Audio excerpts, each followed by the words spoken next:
Hello, and welcome to the Beginning Networking with URLSession course. I'm Felipe, and I'll be your instructor as we dive into the wonderful world of networking. You see, I've been building my own apps and projects, and while they're pretty cool and fun to use, they all live in their own little bubble with no way to connect or interact with the internet at all.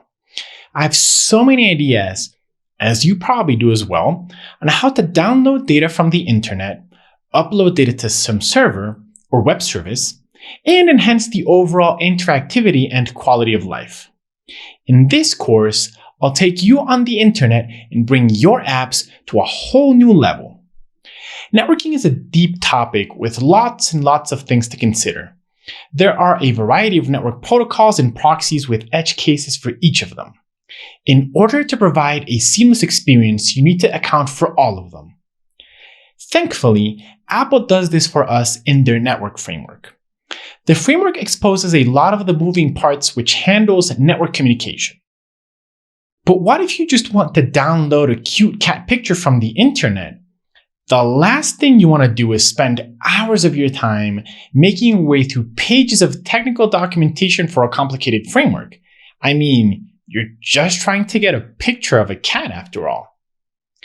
Apple has come to the rescue with URLSession, an API built on top of the networking framework that handles all of the low-level details of communicating across the network while allowing you control of the experience. Prior to URLSession, we had to use URL connection, and while it got the job done, it was clunky to manage. Doing anything off the beaten path meant writing your threading code, and the API itself was a bit clunky and unwieldy. It was like trying to write an email with a cat on your keyboard. You just couldn't do it. And while you could try, there's likely going to be a lot of typos involved. Developers responded to this by creating their own solutions. Back in the old days, most apps included libraries such as AlmoFire and AF Networking to take the sting out of NSURL connection. Apple took notice, however. As of iOS 7, there is URLSession. What used to be a painful experience for making even simple requests became an incredibly easy and intuitive API. URLSession is a high-level framework that sits on top of the Apple networking stack. This stack itself is highly optimized and designed to work on a variety of network types. If you were to write your own networking library, you'd need to account for all of these networks as well as the security that comes with accessing them. By using URLSession, you get all these optimizations for free. Better yet, you don't need to include any unnecessary dependencies into your app to get these features. URLSession can be thought of as a tab in your browser. For instance, when you go to a web page, the browser will make a series of requests to fetch all the assets that contribute to that page. Of course, you'll quickly find that URLSession allows you to more than fetch data. URLSession comes with a variety of tasks for different jobs. Another great feature of URLSession is that you can customize each session based on how you need it to work. For instance, you can have one session to download high-priority images, while another session runs in the background to download archived images. This course is broken into two parts.